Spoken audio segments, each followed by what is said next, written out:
How you all doing out there? Thank you. Thank you. Thank you.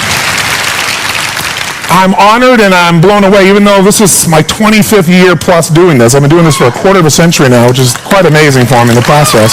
Thank you. And I've had the privilege now of working with more than 3 million people live in events from more than 80 countries around the world. So at this stage, I got to tell you something. I could be an idiot, and I would know that there are certain patterns that cause people to be fulfilled, to be happy, to fit, to be strong, to feel alive, to be vibrant, to have passion in their life, to do well financially, but even more importantly, emotionally, psychologically, spiritually, in their health and their relationships. And there are also patterns that make people frustrated, overwhelmed, depressed, sad, lonely, cause them to be struggling financially, struggling with their bodies, struggling intimately. And those patterns, they're not because there's something wrong with somebody, it's because of a pattern that we're doing. And I've spent a quarter of a century of my life basically studying the most successful people in the world and the most challenged, and figuring out what's the fastest way to create a change in basically developing the one thing that all people have in common who succeed. They're leaders. This is a leadership program. Because I don't care what style you are. I don't care if you're a mom. If you're a great mom, you lead your child. You're not led by your child. Or a great dad. If you're a great business person, you're a great salesperson, you're a great negotiator, you're a great anything. You're a great human being. This has been my entire life's obsession. What makes the difference in people's lives? And that leadership component, as I say, doesn't always mean somebody follows you. A leader is somebody who lives life on their terms. That you will never settle for less than you can be or share or give or create. It's not what we get that makes us happy. It's who we become. How we live our life, who we are as a person. People can take away all the things, but who you become, no one can take away. And the problem is most of us are trying to be something we're not. And it isn't so much about change, about changing yourself. The change happens when you be yourself. Know thyself, that's the hard part for most people, and then be thyself. Because most of us in our lives, out of our desire for respect or achievement or love or connection or something, we've been trying to be the way we think we have to be in order to get that love, respect, appreciation, whatever it is we've been after at some unconscious level. And we've been doing it so long that we think that this is who we are. Because success without fulfillment is failure. And I can't tell you how many people I work with who are supposedly the best in the world at what they do, and they have more money than they can spend, and they have all these people that love and respect them, and yet they're unhappy inside. Because if you want to know what's really you, where you're going to be alive is when it's really you. And you may think you know who you are because you've been living a certain way, but I'll tell you how you'll know. You'll feel euphoric, you'll feel strong, you'll feel unlimited, you'll feel free. I have seen, and of 3 million people around this earth in 80 countries, I've seen just about anything you can see, and there are only so many patterns. And what you're going to find underneath all of this behavior is we have the same needs. There are 6 human needs we're going to review tonight. When you understand what those needs are and which ones you're focusing on, you start to understand why people do the crazy things they do, including you and I. And you begin to understand, hey, there might be a better way to meet my needs, and I don't have to get caught up in this game of stress and frustration and upset, or I could really help this person I care about, because I could see what's really going on. Part of what we want to accomplish here as leaders is we want to become practical psychologists.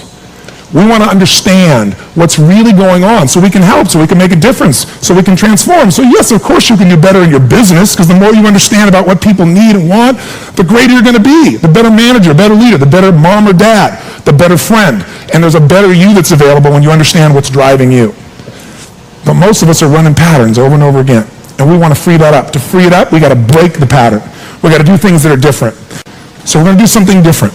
I'm not here because I believe in positive thinking. If you think that's what I believe, you don't know much about me. I'm not one of those people that believes you're supposed to go to your garden and chant, there's no weeds, there's no weeds, there's no weeds, there's no weeds. There's weeds right there.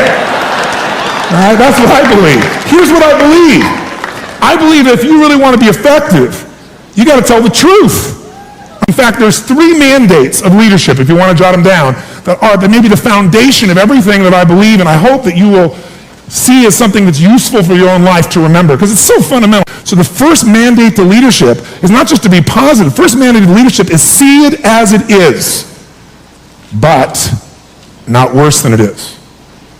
The first secret to be an effective leader in your life, whether it's you want to lead your body from the location it is right now you're unhappy about, you don't have the energy you want, your body's not where it wants, to where you want to be, that's leadership. You want to transform your business, that's leadership. Your income, that's leadership. You want to help your children, that's leadership. You're going to be a leader? Step number one, tell the truth. See as it really is, but don't make it worse than it is so you have an excuse not to try. What takes guts is to put yourself on the line. What takes guts is to say, I'm going to make this work. What takes guts is to say, I'm going to believe, knowing I could be disappointed or devastated. But you know what? Disappointment's a good emotion if you learn how to use it.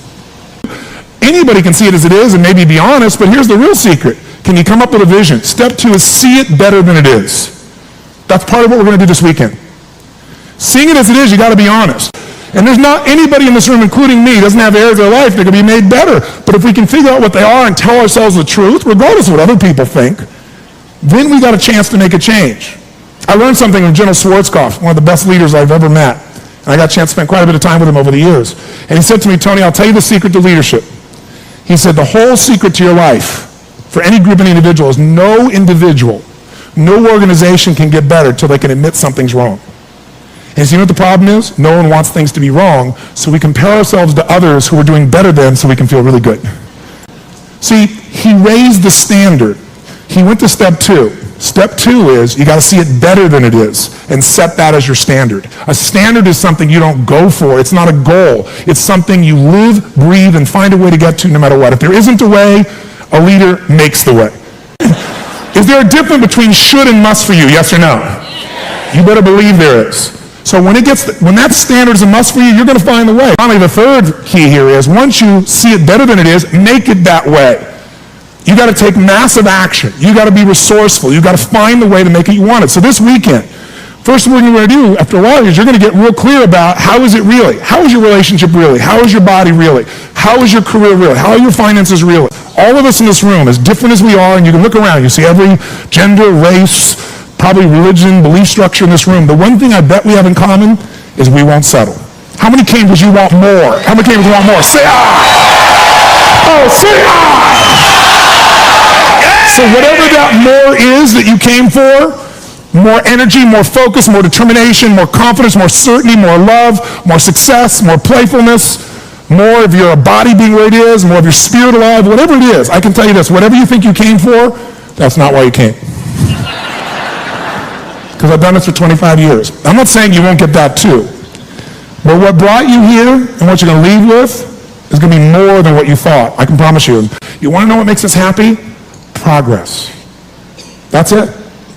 I don't care what you've achieved. If you don't feel like you're still growing, if you don't feel like you're still contributing, if you don't feel like there's some progress in your body or your mind or your relationship or your business, if you don't feel like there's progress, you're going to be unhappy. I don't care how big your life is compared to other people. Progress is the game, my friends. It's being alive. And if we're going to be alive, absolutely. Whatever your game plan is, it's ultimately to get to a certain feeling. And the truth is you can have it right now. This next few days is the beginning of that path, and we want to take it to a whole nother level. And let's start now.